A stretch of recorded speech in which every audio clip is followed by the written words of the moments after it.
While everyone's watching the scoreboard, the real moves in NASCAR are happening in the boardroom. The organization that quietly controls the financial future of every race team in the sport just went through a major reshuffling, and the sport just went through a major reshuffling, and the man stepping into one of its most important seats isn't a team executive. He's a driver. One of the most competitive, most controversial, and most business-savvy people in the paddock. Denny Hamlin now has a seat at the table where the real power lives. And if you think that doesn't matter for what happens on track, you're not paying attention. Here's what went down.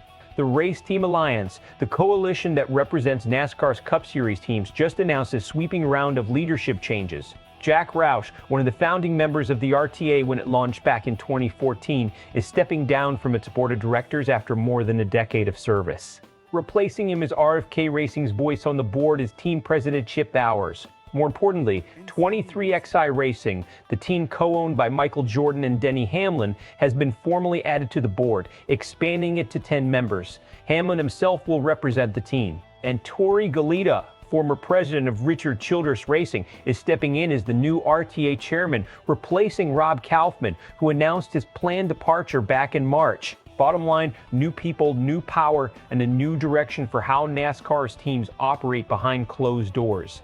To understand why this reshuffling hits differently, you have to understand what the Race Team Alliance actually is. The RTA isn't just a club for team owners. It's the mechanism through which Cup teams negotiate collective leverage with NASCAR. The charter system you know today, the one that guarantees starting spots and a share of the revenue for top teams that didn't happen by accident. The RTA helped push it through in 2016. It's a kind of organization that works quietly but affects everything from purse money to rules packages to how the next broadcast deal gets structured.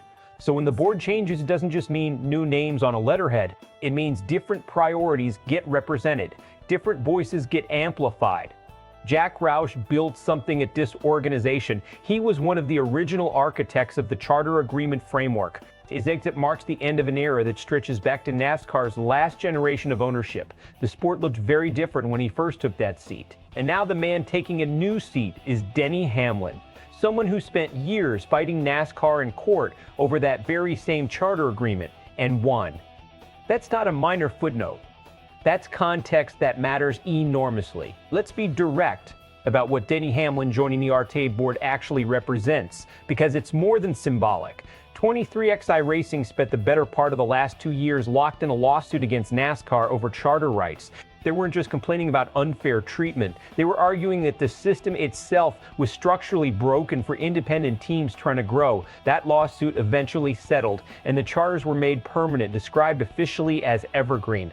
23XI got what they were pushing for. Now, months after that settlement, the same team, led by the same co-owner who drove that legal battle, gets added to the RTA board. You tell me if that's a coincidence. What this signals is a shift in who the RTA is building toward. The board already includes names like Jeff Gordon and Richard Childress, old guard figures with deep roots in the sport's institutional memory. Hamlin brings something different. He's an active driver, a relatively young team owner, and someone who's already demonstrated he's willing to confront NASCAR directly when he believes the rules are unfair. That combination of competitive instinct and business aggression is exactly the kind of energy that could reshape how the RTA negotiates in the future, whether that's the next broadcast deal, the next charter agreement, renewal, or how revenue gets distributed as NASCAR grows its audience. Is there risk here? Yes. Hamlin is not a neutral party. He's deeply invested, financially and emotionally, in 23XI's success. The question going forward is whether he uses that board seat to represent the broader interest of all teams, or whether this becomes a vehicle for advancing his own franchise at the expense of the coalition's unity. The two aren't always the same thing, and then there's the 23XI performance factor. Tyler Reddick is leading the Cup Series points table right now with 5 race wins in the first 9 rounds of the 2026 season. This team is no longer an underdog story. They're a legitimate title contender. Hamlin walking into the RTA boardroom while his team is dominating the standings gives him an entirely different level of credibility than if they were still in the middle of the pack. Reaction to this news is going to spit down a very familiar line. Fans who watched 23XI's rapid rise and who supported the team's charter lawsuit against what they saw as NASCAR's overreach are going to view this as a legitimate win. Hamlin fought the establishment, prevailed, now earns a seat inside it. That's a compelling arc regardless of how you feel about the sport's politics. On the other side, there will be skeptics, especially from corners that were never comfortable with how aggressively 23XI and Hamlin pushed against NASCAR structure. Some will argue that bringing a combative, self-interested voice directly onto the board is a recipe for internal friction.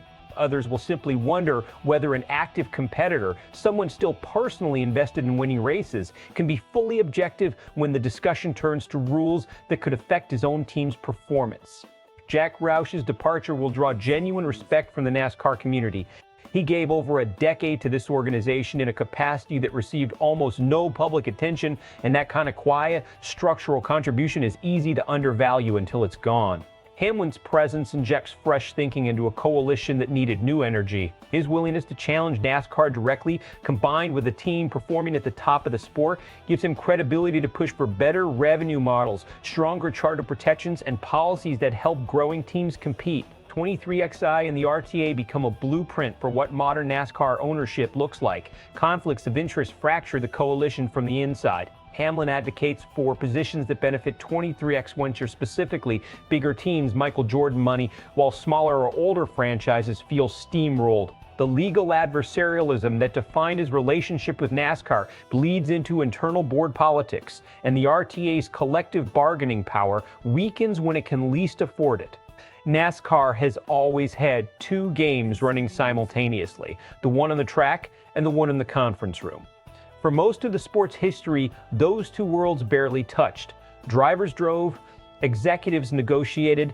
That line is now blurring in a way this sport has never quite seen before. Denny Hamlin isn't just one of the best drivers of his generation anymore. He's an owner, a litigant, and now a policymaker. Three roles that can help or collide with each other at any moment. So here's what I want to know from you. Does Denny Hamlin make the race team alliance stronger? Or is a guy with this much personally at stake the wrong person to have a voice in how the entire sport is governed? Drop your take in the comments. If you think NASCAR is better off with new blood in the boardroom, tell me why. And if you think this is a conflict of interest waiting to explode, I want to.